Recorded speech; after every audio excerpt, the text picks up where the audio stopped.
جی عبدالرحمن حفیظ صاحب، آپ کا بہت شکریہ۔ آپ نے مجھے آج اس پروگرام میں شمولیت کا موقع دیا۔ کیا آپ مجھے بتا سکتے ہیں کہ میرے پاس کتنا وقت ہے؟ 8 بجے تک ہمارے پاس ٹائم ہے ڈاکٹر صاحب۔ ٹھیک ہے، میں انتہائی اختصار کے ساتھ کچھ باتیں عرض کروں گا۔ بسم اللہ الرحمن الرحیم، الحمد للہ وکفا والصلاة والسلام علی من لا نبی بعدہ،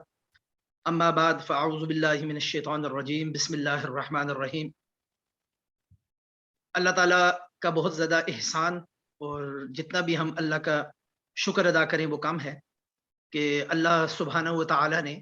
ہمیں اس بات کی توفیق بخشی کہ ہم قرآن مجید کے درس و تدریس کے حلقات میں شامل ہو سکیں۔ ہماری طرح کے دنیا میں کتنے ہی لوگ اس وقت اپنی اپنی مصروفیات اور اپنے اپنے مشاغل میں مصروف ہیں، اور کتنے ہی لوگ ایسے ہیں جو اس وقت آن لائن بھی ہیں،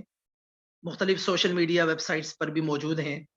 کچھ کاروبار کر رہے ہیں، کچھ مختلف قسم کے باقی مشاغل میں مصروف اور مشغول ہیں۔ مگر اللہ رب العزت نے کتنا ہی انعام ان لوگوں پر کر رکھا ہے جو اس ساری مصروفیات میں سے اور اپنے وسائل میں سے، چاہے وہ وقت کے وسائل ہوں، مالی وسائل ہوں، یا کسی بھی صورت میں وسائل ہوں، ان میں سے کچھ ٹائم اللہ کے قرآن کو سمجھنے اور اللہ کے کلام کو سمجھنے اور سمجھانے میں مصروف اور مشغول ہیں۔ یقیناً وہ تمام لوگ جو اس قسم کی مجالس اور اس قسم کی محافل کا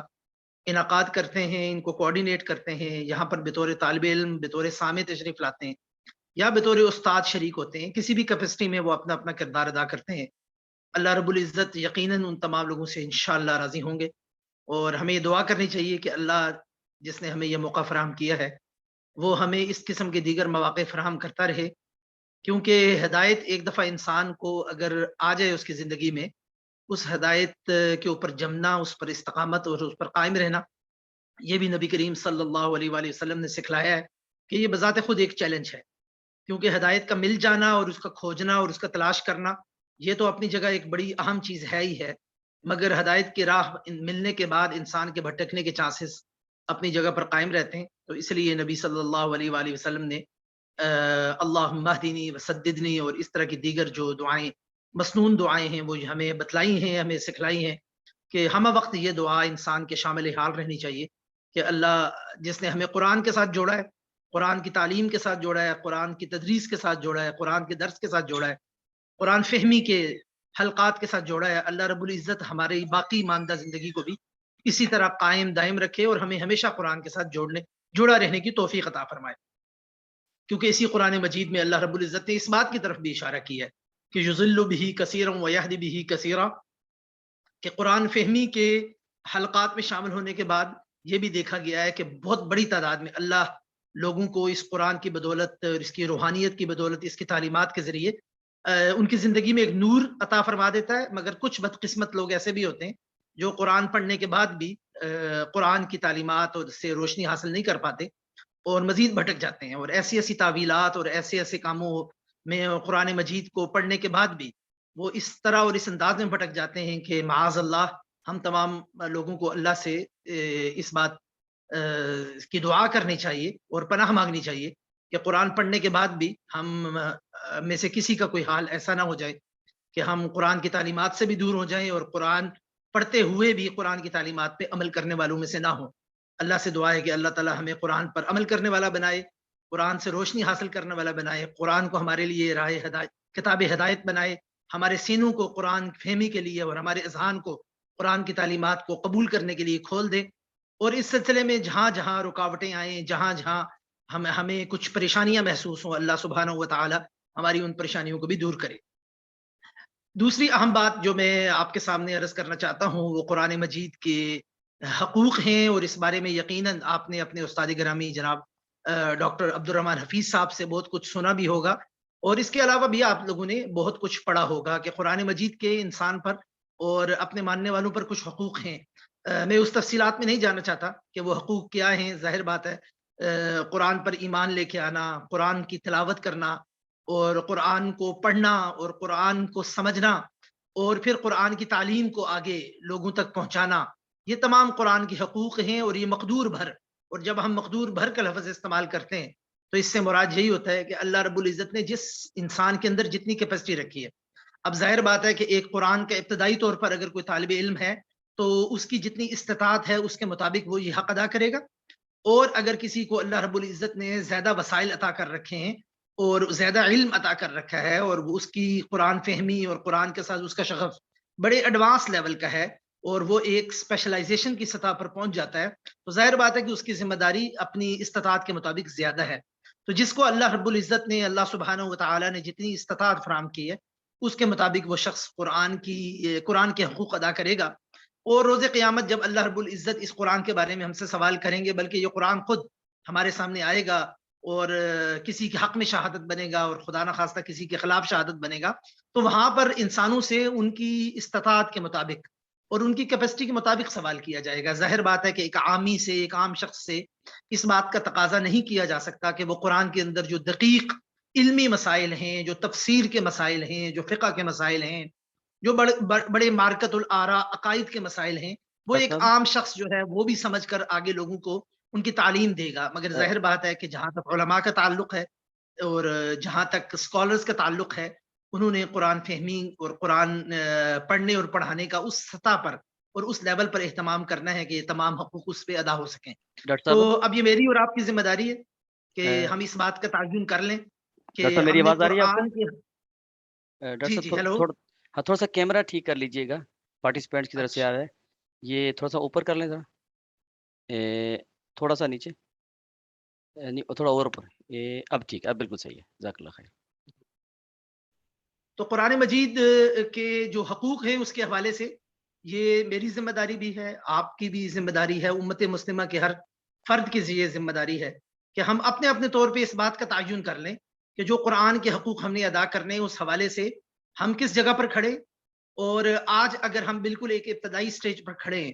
اور قرآن کی تلاوت سیکھنے کی کوشش کر رہے ہیں، اس کی تجوید سیکھنے کی کوشش کر رہے ہیں، اس کے الفاظ کے مخارج کو صحیح طور پر ادا کرنے کے لیے اساتذہ کی مدد لینے کی کوشش کر رہے ہیں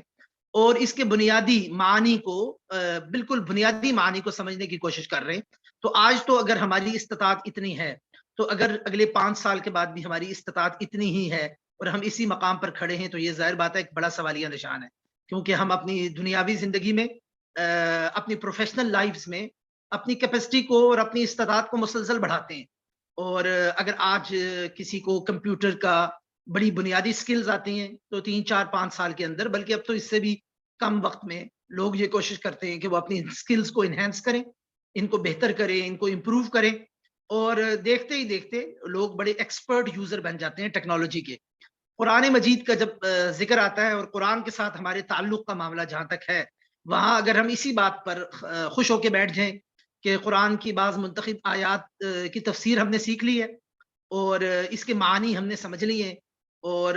قرآن کی تجوید کا ایک بنیادی کورس ہم نے کر لیا ہے اور شاید ہم نے اپنی ذمہ داری ادا کر لی ہے، تو یہ ہماری غلط فہمی ہوگی. ہمیں اللہ سے مدد بھی طلب کرنی چاہیے اور خود اپنے طور پر اس بات کی کوشش بھی کرنی چاہیے، اور سب سے بڑھ کر یہ کہ اہداف مقرر کرنے چاہیے. اب رمضان المبارک کی آمد ہے. آج آپ کی یہ سورہ المائدہ کی جو تکمیل ہو رہی ہے یہ بڑے ہی اچھے وقت پر ہو رہی ہے، بڑی ٹائملی تکمیل ہو رہی ہے سورہ المائدہ کی. اور اس تکمیل کے موقع پر ہم ایک یاد دہانی کے طور پر، ایک ریفریشر کے طور پر اگر اس بات کو اپنے سامنے رکھ لیں کہ آنے والے رمضان المبارک سے ہم اپنی زندگی میں قرآن فہمی اور قرآن کو اپنی زندگی کا ایک جزو لا ینفک بنانے کے لیے، ایک پارٹ اینڈ پارسل بنانے کے لیے، ایک ایسا جز بنانے کے لیے جس کو ہم سے اور ہماری ذات سے اور ہماری زندگی سے علیحدہ نہیں کیا جا سکتا، اور مرتے دم تک یہ قرآن مجید ہماری زندگی کا ایک لازمی جز اور ہماری زندگی کا ایک لازمی حصہ ہوگا. اگر ہم اس بات کی ریزولوشن کر لیں اور اس کو ریزالو کر لیں تو پھر ہمارے لیے اس بات کو طے کرنا بالکل مشکل نہیں ہوگا کہ ہم نے اگلے 1 سال میں، اگلے رمضان تک انشاءاللہ اپنی قرآن فہمی کے لیسنز کو کیسے مرتب کرنا ہے اور قرآن فہمی کے وہ کون سے اور قرآن کے حقوق ادا کرنے کے وہ کون سے مائل سٹونز ہیں جن کو ہم 1 سال میں اپنے لیے متعین کریں گے، اور متعین کرنے کے بعد انشاءاللہ اگلے سال رمضان المبارک کی آمد سے پہلے جب ہم اس کا ریویو کرنے کے اور اس کی مانیٹرنگ کے پروسیس کے طور پر، سیلف مانیٹرنگ کے پروسیس کے طور پر جب دوبارہ بیٹھیں گے اور اپنی ڈائری کو کھولیں گے، اپنی کتاب کو کھولیں گے جہاں پر ہم نے اپنے ان مائل سٹونز کو درج کیا ہے، ان کو کھول کر دیکھنے کی کوشش کریں گے کہ 1 سال میں میں نے اپنے لیے یہ مائل سٹونز طے کیے تھے قرآن کے حقوق ادا کرنے کا یہ پورا ایک میں نے خطہ بنایا تھا، میں نے ایک پورا پلان بنایا تھا. اس پلان میں آج میں اس جگہ پر کھڑا ہوں یا آج میں اس جگہ پر کھڑی ہوں. تو یہ ایک بڑا ہی اہم کام ہے، اور پوری زندگی آگے اللہ نے جو ہمیں دے رکھی ہے، مزید چند سال، بہت سارے سال، 30 40 50 سال، جس کو اللہ رب العزت نے جتنی زندگی دے رکھی ہے، اس پوری زندگی میں ہم نے اس بات کو ضروری اس بات کا خیال رکھنا ہے کہ قرآن فہمی کا یہ سفر جاری رہنا چاہیے، اور قرآن کے حقوق ادا کرنے کا یہ سفر جو ہے یہ کبھی ختم نہیں ہونا چاہیے. اس میں سب سے پہلے اپنی کیپیسٹی بلڈنگ کرنے کا عنصر بڑا اہم ہے، اور میں مبارکباد پیش کرتا ہوں اب تمام پارٹیسپینٹس کو جنہوں نے ڈاکٹر عبد الرحمن حفیظ صاحب کے ساتھ یہ کلاس، اور یقیناً مجھے I have reason to believe, اور میرے ذاتی علم میں ہے کہ عبد الرحمن حفیظ صاحب ماشاءاللہ ایک بہت ہی محنتی اور بہت ہی اچھے معلم ہیں. انہوں نے بہت ہی اچھے انداز میں، بہت ہی دلچسپی کے ساتھ، اور آپ لوگوں کی دلچسپی کو ملحوظ خاطر رکھتے ہوئے اور آپ لوگوں کی اٹینشن حاصل کرتے ہوئے اس کورس کو، اور اس پورے دورے کو، اور اس پورے حلقے کو، آن لائن حلقے کو بڑے اچھے انداز میں پروان چڑھایا ہوگا. تو جیسے آج آپ نے ایک مائل سٹون اچیو کیا ہے، اسی طرح آپ اپنی کیپیسٹی بلڈنگ کرتے کرتے آپ تمام لوگ انشاءاللہ، مجھے امید ہے، اور آپ اپنے طور پر دعا بھی کریں، اللہ رب العزت سے مدد بھی طلب کریں کہ کل اپنی کیپیسٹی بلڈنگ کو مکمل کرنے کے بعد اس ایک چراغ سے جو آج ڈاکٹر عبد الرحمن حفیظ صاحب نے جلایا، اور اس سے آپ تمام لوگ مستفید ہوئے اور منور ہوئے. اپنی اپنی جگہ آپ تمام لوگ جو ہیں اسی طرح چراغ بن جائیں گے، اسی طرح اپنی اپنی جگہ آپ روشنی کے دیے بن جائیں گے، اور آگے اسی طرح انشاءاللہ آپ میں سے ہر شخص جو ہے وہ چند لوگوں، چند درجن لوگوں، اور فیو ڈزنس آف پیپل، اور پھر کئی سینکڑوں اور ہزاروں لوگوں کو انشاءاللہ منور کریں گے، اور قرآن کی یہ روشنی جو ہے وہ لوگوں کے دلوں میں اور لوگوں کے دماغ میں پہنچائیں گے. یہ کام اس لیے بھی ضروری ہے کہ مجھے اس بات پر پورا شرح صدر ہے، اللہ کی قرآن، اللہ کی کتاب اور قرآن مجید کے ایک انتہائی معمولی طالب علم ہونے کی حیثیت سے، کہ پوری دنیا میں آج نہ صرف مسلمان بلکہ ساری انسانیت کے لیے اگر کسی جگہ جو اس وقت معاصرانہ اور کنٹمپرری ورلڈ میں جو چیلنجز ہیں، چاہے وہ مادیت کے حوالے سے ہوں، مٹیریلزم کے حوالے سے ہوں، چاہے وہ نفسیاتی مسائل کے حوالے سے ہوں، یا انسان کی عائلی زندگی اور معاشی زندگی اور معاشرتی زندگی، اور حتیٰ کہ انسان کی انتہائی پرسنل لائف کے حوالے سے مسائل ہوں، اور انسان کی اپنی پرائیویسی کے ایشوز ہی کیوں نہ ہوں، ان تمام بڑے بڑے چیلنجز جن سے گھبرا کر اور جن کا سامنا کرتے ہوئے آج تمام سہولیات کے باوجود، ساری دنیا کی ٹیکنالوجی ہونے کے باوجود لوگ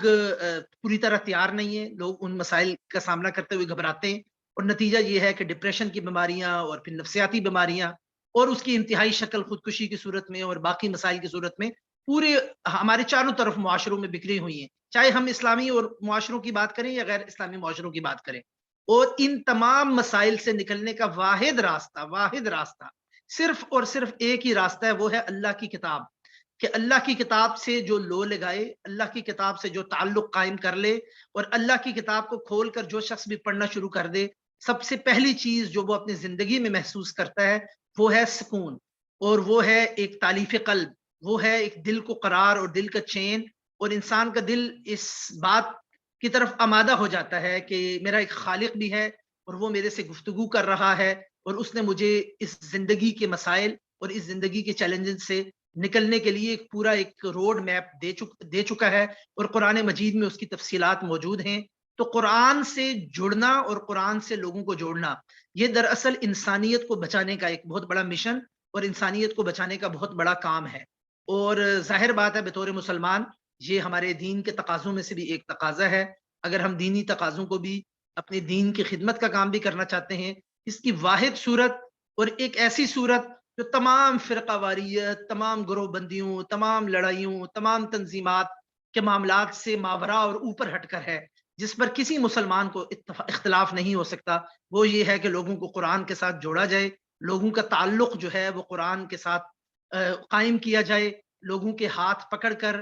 بڑی نرمی کے ساتھ، بڑے پیار کے ساتھ، بڑی محبت کے ساتھ، بڑی حکمت کے ساتھ انہیں قرآن کی دہلیز پہ لایا جائے، اور قرآن کی دہلیز پہ لا کر لوگوں کو بٹھایا جائے، اور انشاءاللہ آگے کام جو ہے وہ اللہ کے کلام کا خود ہے. اس میں مجھے اور آپ کو اور قرآن کے حلقات کے منتظمین کو اور اساتذہ کو بہت بڑی جد و جہد کرنے کی ضرورت نہیں ہے، اس لیے کہ یہ کلام ہی ایسا ہے، اس کے اندر اٹریکشن ایک ایسی ہے، اس کے اندر ایک روحانیت اللہ رب العزت نے اللہ کے کلام ہونے کی وجہ سے ایک ایسی روحانیت موجود ہے کہ جو بھی پیاسا ہے اس کو اس چشمے سے سیراب ہونا ہے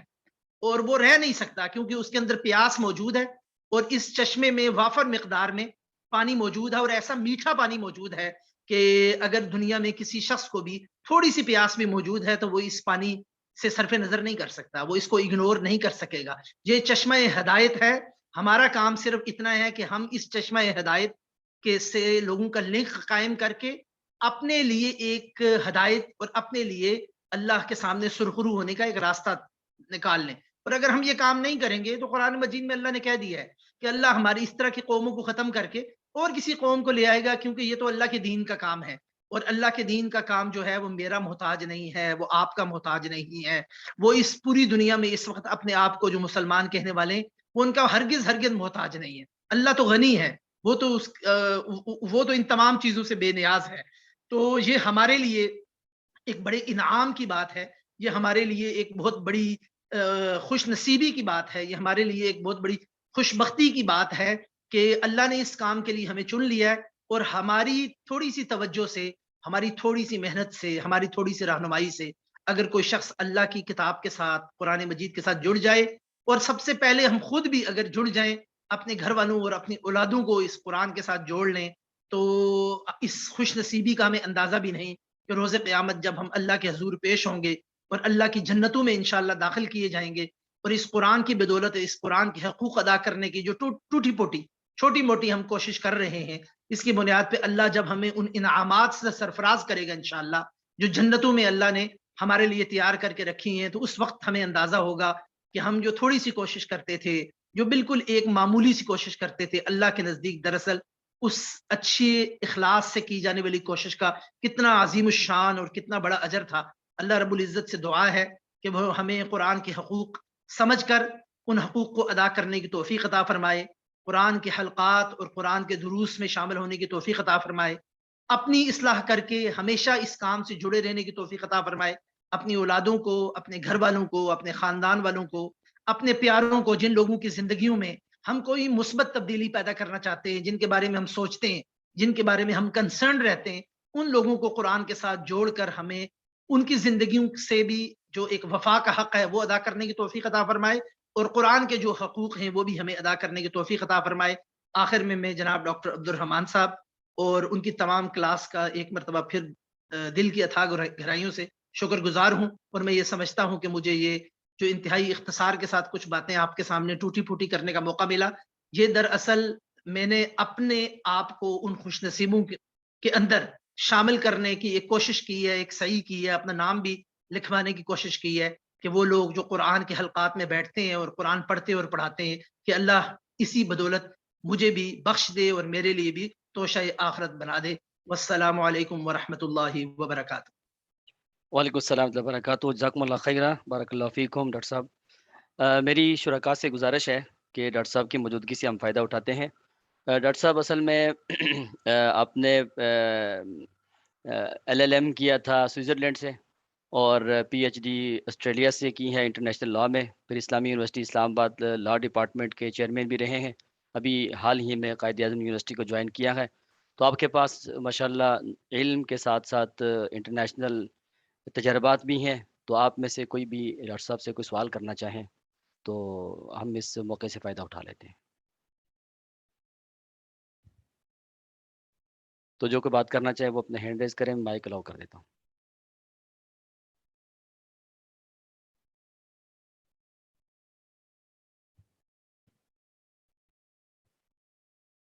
ڈاکٹر صاحب میرا ایک سوال ہے، جس طرح جی فرمائیے۔ آج کل آن لائن پہ تقریباً ساری چیزیں جا رہی ہیں، ایجوکیشن آن لائن ہے، بزنس آن لائن جا رہا ہے، تو ہم اپنے اسٹوڈنٹس کو موٹیویٹ کرتے ہیں کہ آپ کے پاس ایک اچھی اپرچونٹی ہے کہ آپ اپنے گھر میں بیٹھ کے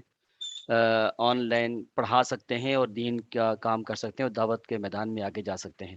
اس سلسلے میں آپ کیا مشورہ دیں گے ہمارے ان شرکاء کو اور پارٹیسپینٹس کو، بالخصوص چونکہ ہمارے ساتھ جی زیادہ خواتین ہیں؟ جی میں اس سلسلے میں ایک دو باتیں انتہائی اختصار کے ساتھ عرض کرنا چاہوں گا. آپ کی یہ بات درست ہے کہ چونکہ خاص طور پہ کووڈ کے بعد تعلیمی سلسلہ شروع میں تو سارے کا سارا آن لائن پر شفٹ ہو گیا تھا، اور اب تقریباً ایک ہائبرڈ سسٹم چل رہا ہے پوری دنیا میں کہ کچھ آن لائن ہے اور کچھ ہم کیمپسز میں واپس آ گئے. تو یہ ایک بہت بڑی اپرچونٹی ہے کہ دین کا کام کرنے والے اور درس و تدریس کا کام کرنے والے لوگ جو ہیں وہ اپنے کام کو پھیلانے کے لیے، اس کو ایکسپینڈ کرنے کے لیے، اور مصروف اور مشغول لوگوں کو بھی اس میں شامل کرنے کے لیے آن لائن جو اس وقت ایک ٹولز اویلیبل ہیں ان کا سہارا لے سکتے ہیں اور لینا چاہیے. یہ ایک بہت بڑی اپرچونٹی ہے اور یہ اس کی ایک بڑی مثبت سائڈ ہے. مگر اس کے ساتھ ساتھ میں ہمیشہ اپنے احباب میں اور اپنے حلقہ احباب میں یہ بات عرض کرتا ہوں کہ جہاں یہ اپرچونٹی ہے وہاں ایک بہت بڑا چیلنج بھی ہے. اور چیلنج اس زمرے میں بھی ہے کہ ساری دنیا میں مختلف اورینٹیشنز کے لوگ اور مختلف نظریات کے لوگ وہ اپنی اپنی نظریات کو اور اپنے اپنے بیانیے کو اور اپنے اپنے نیریٹو کو لے کر آن لائن مختلف قسم کے پروگرام اور مختلف قسم کے حلقات کرتے ہیں. تو یہاں پر جو لوگ آن لائن درس و تدریس کے ساتھ وابستہ ہیں، خاص طور پہ وہ لوگ جو بنیادی طور پر پڑھنے اور سیکھنے کے لیے تشریف لاتے ہیں، ان کے لیے یہ بڑا ضروری ہے کہ وہ سب سے پہلے رسوخ فی العلم حاصل کریں. رسوخ فی العلم کیا ہوتا ہے کہ آپ اس انداز میں علم کو حاصل کریں اور اتنی ڈیپتھ کے ساتھ علم حاصل کریں جو اس علم کا تقاضا ہے. مثلا اگر آپ قرآن مجید پڑھ رہے ہیں تو ایک ہے قرآن مجید کا بنیادی ترجمہ پڑھنا، اور اگر آپ قرآن مجید کا ترجمہ کسی بھی کتاب کی مدد سے، تفسیر کی مدد سے، ترجمے کی مدد سے پڑھتے ہیں، اور اس کے بعد اگر اس ترجمے کی بنیاد پر اب آگے تعلیم کا سلسلہ شروع کرتے ہوئے کچھ لوگوں کو مسائل بھی بتانا شروع کر دیتے ہیں اور کچھ لوگ آپ سے مسائل پوچھنا بھی شروع کر دیتے ہیں، تو وہاں پر تھوڑا سا آپ کو پرسکون انداز میں ٹھہرنا چاہیے اور اپنے آپ سے بھی یہ بات سوال کرنا چاہیے، کیونکہ یہ چیلنج ہے. اپرچونٹی کے ساتھ ساتھ یہ ایک چیلنج بھی موجود ہے کہ آپ نے بہرحال جو بڑا رسوخ رکھنے والے، ڈیپتھ رکھنے والے علماء ہیں، اسکالرز ہیں، ان کے ساتھ اپنے روابط کو قائم رکھنا ہے اور ان کے ذریعے تعلیم اور علم کو حاصل کرنا ہے. ہاں یہ ضرور ہے کہ ایک مرتبہ جب آپ اس لیول پر پہنچ جائیں، اتنا رسوخ فی العلم آپ کو حاصل ہو جائے، اتنی آپ کے علم کے اندر گہرائی آ جائے، تو اس کے بعد انشاءاللہ تعالیٰ آپ مزید جو ہے وہ ایکسپرٹ لیول پر آگے لوگوں کی درس و تدریس کا کام بھی کر سکتے ہیں، ان کو پڑھا بھی سکتے ہیں. اور آپ نے جیسا کہ عرض کیا کہ آپ کے اس حلقے میں چونکہ زیادہ فیمیل اسٹوڈنٹ شامل ہیں اور ان کے پاس ظاہر بات ہے کہ دوسرے کہیں اور مشاغل اور کہیں اور مصروفیات بھی ہوتی ہیں، تو ان کے لیے بھی میری یہی ایڈوائس ہے کہ اس سٹیج پر، جس سٹیج پر اب آگے اس تعلیم کو مزید عام کرنا چاہتے ہیں، تو اپنا تعلق اور ربط جو ہے، اپنی نیٹ ورکنگ ہمیشہ ایسے کبار علماء کے ساتھ ضرور رکھیں، چاہے وہ خواتین ہوں، چاہے وہ کبار علماء میل علماء ہوں، کہ بنیادی طور پر ان سے ویریفائی کرنا، بنیادی طور پر عقیدہ اور منہج اور طریقہ کار ان سے سیکھنا، اور ویریفائی کرنے کے بعد پھر وہ ویریفائڈ علم ہم نے آگے لوگوں تک پہنچانا ہے، کہ ایسا علم جس کا تعلق جو ہے وہ ہمارے تراث کے ساتھ اور ہماری جو ہمارے اسلاف ہیں ان کے ساتھ جڑا ہوا ہو، اور کوئی ایسی بات ہم لا علمی میں یا کجروی میں یا پھر جسٹ کیجول ہوتے ہوئے ایسی بات علم کے نام پر آگے نہ کر دیں جس کا ایویڈنس ہمارے پاس موجود نہ ہو تھرو آؤٹ مسلم ہسٹری. تو ایک اپرچونٹی بھی ہے، لیکن اس اپرچونٹی کے ساتھ ساتھ ایک چیلنج بھی موجود ہے، اور اس کو بڑے متوازن طریقے سے بیلنس کر کے ہمیں آگے اس اپرچونٹی سے فائدہ اٹھانا ہے. جزاکم اللہ خیرہ. جی مقدس غالب صاحبہ آپ سوال کرنا چاہ رہے ہیں، مائک الاؤ کیا میں نے.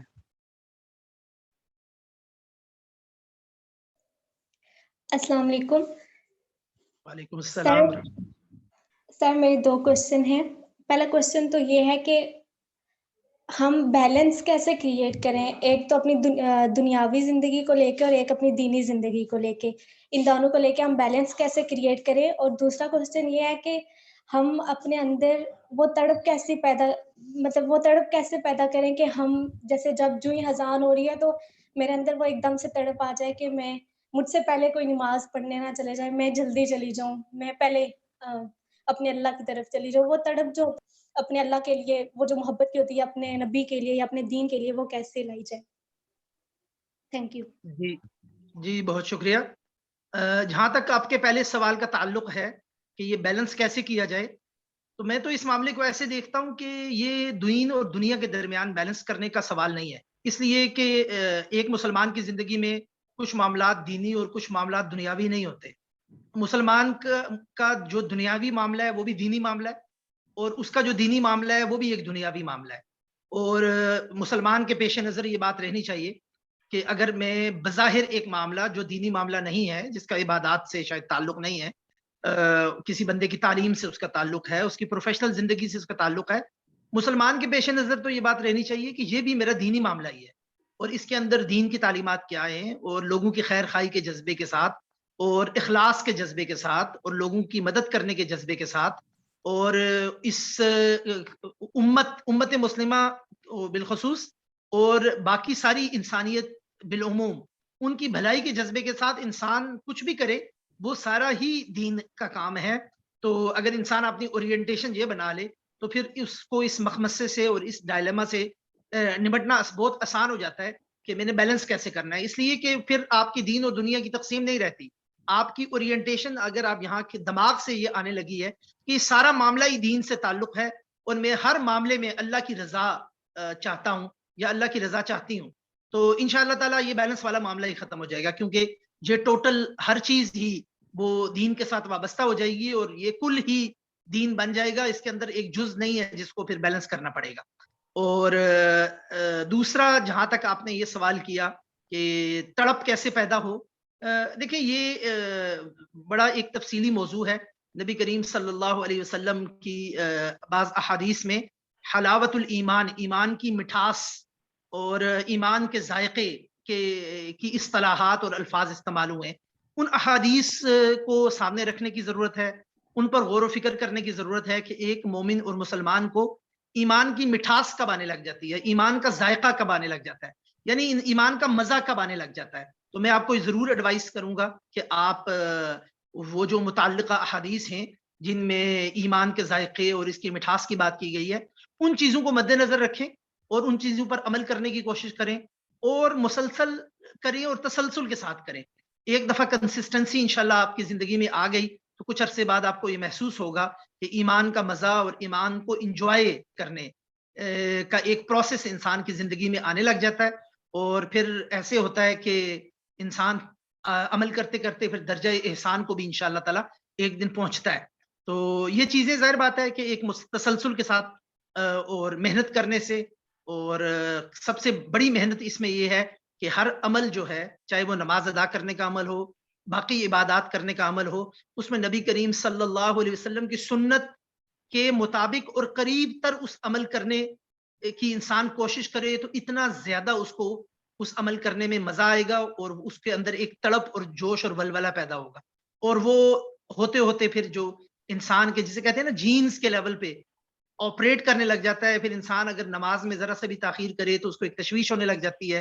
اور اگر اس باوضو حالت میں نہیں ہے تو اس کے اندر ایک بے چینی محسوس ہونے لگ جاتی ہے, اور اگر اپنی عبادت کے روٹین سے ہٹ رہا ہے تو اس کے اندر ایک اضطراب کی کیفیت پیدا ہونے لگ جاتی ہے. تو یہ وہی ایمان کی حلاوت اور مٹھاس ہے جو نبی کریم صلی اللہ علیہ وسلم نے جس کی طرف اشارہ کیا. جزاکم اللہ خیرہ. ابو بکر بھائی آپ کو میں مائک دے رہا ہوں, آپ سوال کیجیے.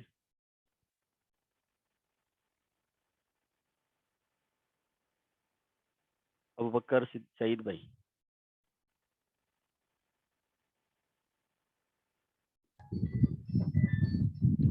جی السلام علیکم ورحمۃ اللہ وبرکاتہ. وعلیکم السلام ورحمۃ اللہ. ماشاء اللہ ڈاکٹر صاحب, آپ نے یہ جو خاص طور پر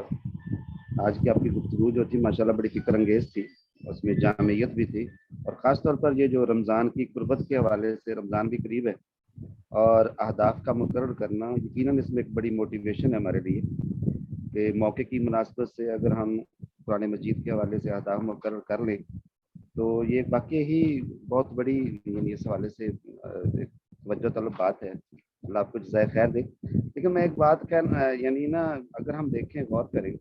جو میں بات کرنا چاہ رہا ہوں, قرآن بھی تو اگر دنیا آخرت کی ہم نجات دنیا آخرت میں فلاح چاہتے ہیں تو قرآن بھی بطور خود ایک لا کی کتاب بھی ہے. اب چونکہ لا کے حوالے سے تو اس حوالے سے بھی اگر آپ کچھ رہنمائی کر سکیں, اور ساتھ جو میں پوچھنا چاہ رہا ہوں وہ یہ ہے کہ بچوں یا بڑوں کے حوالے سے جو لا کی بنیادی تعلیم ہے اگر کوئی بندہ اس کو حاصل کرنا چاہے تو کوئی مختصر سا کوئی شارٹ کٹ راستہ ہے اس کا؟ جی بہت شکریہ، اور میرا خیال ہے کہ بہت ہی آپ نے اچھا ایک سوال کیا ہے۔ آپ کی بات بالکل درست ہے کہ دیکھیں قرآن مجید جیسا کہ اسلاف نے لکھا ہے، قرآن مجید بالکل شروع میں جیسے قرآن نے کہا کہ یہ کتاب ہدایت بھی ہے، اور لیکن اس کے ساتھ ساتھ اگر آپ دیکھیں تو قرآن کے اندر بڑے دقیق علمی مسائل بھی ہیں اور قانونی مسائل بھی ہیں، تو یہ مختلف لیول پر یہ کتاب آپریٹ کرتی ہے، مختلف لیول کی عقول، یہ پالیسی میکرز سے بھی خطاب کرتی ہے، یہ مسلم حکمرانوں سے، بلکہ غیر مسلم حکمرانوں کو بھی ایڈریس کرتی ہے، یہ قانون کے لیول پہ بھی ایڈریس کرتی ہے، یہ پالیسی کے لیول پہ بھی ایڈریس کرتی ہے، اور یہ بالکل ایک انفرادی طور پر غم میں ڈوبے ہوئے ایک شخص کی دل جوئی کے لیے بھی قرآن جو ہے اس کے اندر آیات موجود ہیں۔ تو یہ چونکہ اللہ رب العزت کا کلام ہے تو اس کے اندر ایک بڑا ڈائنامک کلام ہے اور بڑا ہمہ جہت کلام ہے۔ جہاں تک اس قرآن کے اندر یا قرآن مجید کے اندر وہ تعلیمات ہیں جس کا تعلق قانون سے ہے، تو مسلمان علماء نے آیات الاحکام کے نام سے مستقل تصانیف لکھی ہیں، مستقل کتابیں لکھی ہیں، سٹینڈ الون بکس اس موضوع پر موجود ہیں کہ قرآن کے اندر وہ تمام آیات انہوں نے علیحدہ کر کے اور پھر ان کے اندر سے مسائل کا استنباط کیا، استخراج کیا ہے، ان کو نکالا ہے، جن کا تعلق احکامات کے ساتھ ہے، جن کا تعلق شرعی احکامات کے ساتھ ہے، اور وہ احکامات چاہے آئلی احکامات ہوں، معاشرتی احکامات ہوں، معاشی ہوں، مسلمانوں کی گورننس سے اس کا تعلق ہو، جہاد سے اس کا تعلق ہو، مسلمانوں کے فیملی مسائل سے اس کا تعلق ہو، غرض یہ کہ پورا جو قانون کا ایک پورا فریم ورک ہے اس پر مستقل کتب موجود ہیں، اور بڑی مارکت الآراء اور قرطبی جیسی تفاسیر، اور پھر آج کل کی معاصر دنیا میں بھی بہت اچھی اس پر ریسرچ کی گئی ہے اور چیزیں موجود ہیں۔ تو جس بات کی طرف میں اپنی ابتدائی گفتگو میں اشارہ کر رہا تھا، اب یہ ہر شخص کی ایک اپنی انڈیویجول اورینٹیشن پہ بھی اس کے موقوف ہے، اور اس کی اورینٹیشن اور ذاتی طور پر جو اس کی دلچسپی ہے۔ اگر کوئی شخص قرآن پڑھنے کے بعد اور ابتدائی طور پر تعلیم حاصل کرنے کے بعد اپنا تخصص اور اسپیشلائزیشن اس ایریا میں بنانا چاہتا ہے تو یہ بڑا ضروری اور بڑا اہم ایریا ہے، اور آج مسلمانوں کے جو بہترین دماغ ہیں وہ بدقسمتی سے سائنس کی تعلیم اور باقی تعلیم کی طرف چلے جاتے ہیں، جن کی اپنی جگہ ایک بڑی اہمیت ہے، مگر دینی تعلیم اور دینی تعلیم کے اندر اسلامک لا اور اسلامی قوانین پڑھنے اور پڑھانے کی طرف بھی مسلمانوں کے بہترین دماغوں میں سے کچھ دماغوں کو اس طرف بھی توجہ دینی چاہیے، اور ہمیں ان کو اس کام کے لیے بھی سپیئر کرنا چاہیے۔ تو یہ آپ کا نقطہ نظر بالکل درست ہے، اور اس صورت میں اسلامی قانون کے ابتدائی ڈھانچے کو سمجھنے کے لیے، اس کو فریم ورک کو سمجھنے کے لیے بہت ساری بنیادی کتابیں موجود ہیں، اور انٹروڈکشن ٹو اسلامک لا کے نام سے مارکیٹ میں موجود ہیں۔ میں صرف آپ کو، چونکہ ہم پاکستان کی سیٹنگ میں بیٹھے ہوئے ہیں، تو میں انٹرنیشنل اسلامک یونیورسٹی میں نے ایک طویل عرصے تک کام کیا۔ انٹرنیشنل اسلامک یونیورسٹی کے اندر ایک شریعہ اکیڈمی موجود ہے، اور شریعہ اکیڈمی جو ہے وہ ایک کورس کرواتی ہے اسلامک اورینٹیشن، اسلامک لا کا اورینٹیشن کورس، جو آن لائن فاصلاتی تعلیم پر مبنی ہے، کہ انہوں نے اس کے ماڈیول بنائے ہوئے ہیں، مختلف کتابیں ابتدائی طور پر لکھی ہوئی ہیں، وہ جو لوگ اس میں رجسٹر ہوتے ہیں ان کو بھیجتے ہیں، اور ابتدائی طور پر جن لوگوں کا بیک گراؤنڈ اسلامی قانون کے سمجھنے کا نہیں ہے تو تھوڑا سا معاصر قانون کے ساتھ کمپیریزن کر کے وہ کتابیں انہوں نے ترتیب دی ہیں۔ یہ 3 مہینے، 8 مہینے، 4 مہینے کا کورس ہوتا ہے، اور جو لوگ دلچسپی رکھ سکتے ہیں وہ اس طرح کا کورس کریں،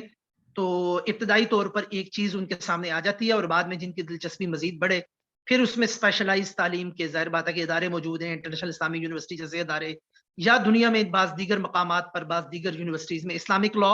اور اسلامک لا کو کمپیریٹیو انداز میں پڑھانے کے کچھ ادارے الحمدللہ وجود میں آ چکے ہیں، پاکستان میں بھی، پاکستان کے باہر بھی۔ تو اب ایسا نہیں ہے کہ بالکل یہ ایک مشکل یا ناپید قسم کی ایک فیلڈ ہے، گو کہ اس میں ابھی بہت زیادہ کام کرنے کی ضرورت ہے، مزید اس میں لکھنے لکھانے اور اس کی ایکیڈیمک ایکٹیویٹیز کو ایکسپینڈ کرنے کی ضرورت ہے، مگر جن کی دلچسپی ہے ان کے لیے الحمدللہ کچھ نہ کچھ آپشنز اس وقت موجود ہیں۔ جزاکم اللہ خیرہ۔ ثنا نواز صاحب آپ بتائیے، میں مائک دے رہا ہوں آپ کو۔ جی السلام علیکم سر میرا سوال ہے کہ آپ صلی اللہ علیہ وآلہ وسلم کا فرمان ہے کہ مجھ سے ایک آیت بھی سنو تو اسے آگے پہنچاؤ۔ یہ آیت اس دور میں کیسے کام کر رہی تھی یہ تو سمجھ آتی ہے کہ جیسے آخری خطبہ تھا، بہت رش تھا تو مطلب سنتے تھے پھر پیچھے بتاتے تھے، جس طرح کی ٹیکنالوجی اتنی وسیع نہیں تھی، آج کل کے دور میں یہ آیت کیسے کام کرے گی, یہ بات کیسے ورک کرے گی, جبکہ ہم دوسری سائڈ پہ دیکھتے ہیں اگر ایک سائنس کا اسٹوڈنٹ ہے, جب تک وہ پورا اسکلفل نہیں ہوتا, اس کی کمیونیکیشن اسکل بہت اچھی نہیں ہوتی, تو اسے اس سبجیکٹ کے حوالے سے کنسیڈر ہی نہیں کیا جاتا, وہ اس سبجیکٹ کو ریپرزینٹ کرنے کا اہل ہی نہیں ہوتا. تو کہاں کہ قرآن اتنی بڑی کتاب ہے, تو اس کی کوئی بھی اگر ایک آیت ہم سنیں تو ہم اہل ہوں گے کہ اس کو فوراً سے آگے بتا دیں. صحیح ہے, پلیز. یہ دیکھیں, اس میں نا اس مفہوم کو سمجھنے کی ضرورت ہے کہ ہم نے بنیادی طور پر کیا چیز کسی شخص کو بتانی ہے. اور اگر تو ہم نے ایک قرآن کریم کی آیت, مثلاً قرآن کی سورہ البقرہ کی آخری آیات میں سے ایک آیت دین, بڑی ایک آیت ہے جس میں قرض کے احکامات اور سود کے احکامات اور ان تمام چیزوں کا ذکر ہے. اگر کوئی شخص اس آیت کو سمجھنے کے بعد, ایک دفعہ پڑھنے کے بعد, اس کو پوری دنیا میں لے کر اور لوگوں کو جو قرض سے ریلیٹڈ اسلامی احکامات ہیں, جو معاشی احکامات ہیں, سود کے متعلق جو احکامات ہیں, وہ بتلانے کے لیے نکل جائے اور سکھانے کے لیے نکل جائے, تو ظاہر بات ہے کہ اس کے پاس نہ تو اتنا علم ہوگا اور نہ ہی اتنی کیپیسٹی ہوگی کہ وہ تمام لوگوں کے سوالات کا جواب دے سکے. تو یہ تو ایک لیول ہے اس کو آپریٹ کرنے کا. دوسرا لیول اس کو آپریٹ کرنے کا یہ ہے کہ انسان کے اندر ایک ارج اور ایک خواہش بہرحال اس کے اندر موجود ہونی چاہیے کہ یہ کتاب ہدایت بھی ہے. اور کتاب ہدایت کا مطلب یہ ہے کہ بنیادی طور پر قرآن کے ساتھ لوگوں کے تعلق کو جوڑنا, اور اپنے ارد گرد اور اپنے نیٹ ورک آف کنسرن میں جتنے لوگ موجود ہیں ان کو اس انداز میں اپنے عمل کے ذریعے بھی اور اپنی زبان کے ذریعے بھی اور اپنے تبلیغ کے ذریعے بھی اس بات پر آمادہ کرنا کہ آپ آئیں اور آپ اس قرآن کے ساتھ جڑ جائیں. آپ اس قرآن کو, مثلا آج میں نے یہ آیت پڑھی اور اس آیت کا مجھے یہ مفہوم سمجھ میں آیا, تو آپ اس بات کی کوشش کیوں نہیں کرتے کہ ہم دونوں مل کر قرآن کو مزید ایکسپلور کریں. یہ بھی قرآن کے ساتھ بلغوا عنی ولو آیا کے مفہوم میں یہ بات شامل ہے. اب یہاں پر ظاہر بات ہے آپ اس کے اندر سے کوئی قانونی نقطہ نظر یا کوئی قانونی رائے نہیں نکال رہے, نہ ہی اس کا اطلاق کر رہے ہیں اور نہ ہی اس کی انفورسمنٹ کر رہے ہیں, بلکہ محض لوگوں کو اس قرآن کے ساتھ ایک جوڑنے کی کوشش کر رہے ہیں. تو یہ ہر شخص کے لیول پر نبی کریم صلی اللہ علیہ وسلم کا یہ فرمان جو ہے یہ مختلف انداز میں آپریٹ ہوتا ہے, اور اس کے مختلف انداز میں مختلف لیولز پر اس کی امپلیمنٹیشن کی جائے. جزاکم اللہ خیرہ, بارک اللہ فیکم. ڈاکٹر صاحب آپ نے اپنا قیمتی وقت دیا, انشاءاللہ ہم گائے بگائے آپ سے مستفید ہوتے رہیں گے. اللہ تبارک و تعالیٰ آپ کو جزائے خیر عطا فرمائے. میں اپنی طرف سے, ادارے کی طرف سے, اپنے اس میں سے بہت شکریہ. جزاک اللہ خیر, بارک اللہ فیکم. جی جزاکم اللہ خیر. السلام علیکم ورحمۃ اللہ وبرکاتہ.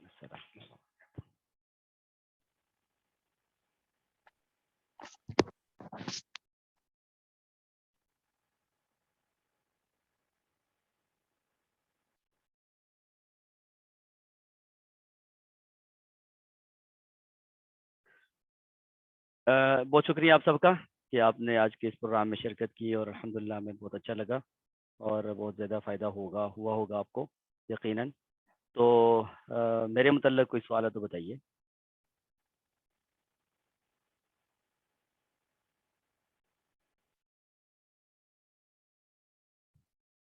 شاید ہمارا کیمرہ کوئی گڑبڑ کر رہا ہے.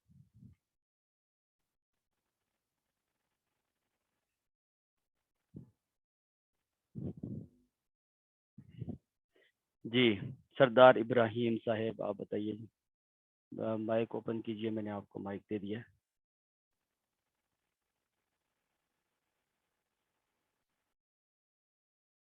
ٹھیک ہے. السلام علیکم ورحمۃ اللہ وبرکاتہ. جی وعلیکم السلام. سر میں استاد سے صاحب میں یہ عرض کر رہا ہوں کہ اللہ تعالیٰ آپ کو جزائے خیر عطا فرمائے. اللہ تعالیٰ آپ کو یہ جو آپ نے ہمارے لیے یہ استاد محترم صاحب کو بھی لائے, اور پھر انہوں نے بہت اچھی باتیں کی ہے, اور پھر آپ نے آج تکمیل قرآن اور کیا, اور ہمارے علم میں بہت زیادہ اضافہ ہوا ہے. یقین جائیں, ہمیں تو آپ نے آپ کو پہلے بالکل انپڑھ جاہل قسم کا آدمی سمجھا تھا اللہ کو, جس سے میں نے آپ کے ساتھ 1 سال ہو گیا مجھے ریلیٹڈ ہوئے, اور میں نے اپنے آپ کو اتنا فائدہ مند پایا کہ میں اللہ تعالیٰ سے بڑا ہی دعا گو ہوں کہ اللہ تعالیٰ کا میں شکر ادا نہیں کر سکتا کہ جس نے مجھے آپ کے ساتھ شامل کیا, آپ کے ساتھ قرآن, آپ کے ذریعے قرآن کے ساتھ مجھے تعلق دیا. اور مجھے بہت سے لوگ کہتے ہیں کہ یار آپ, میں تو یہ سوال میں استاد محترم سے بھی کہہ رہا تھا لیکن میں نے مناسب نہیں سمجھا. لوگ مجھے کہہ رہے تھے کہ آپ جو ہے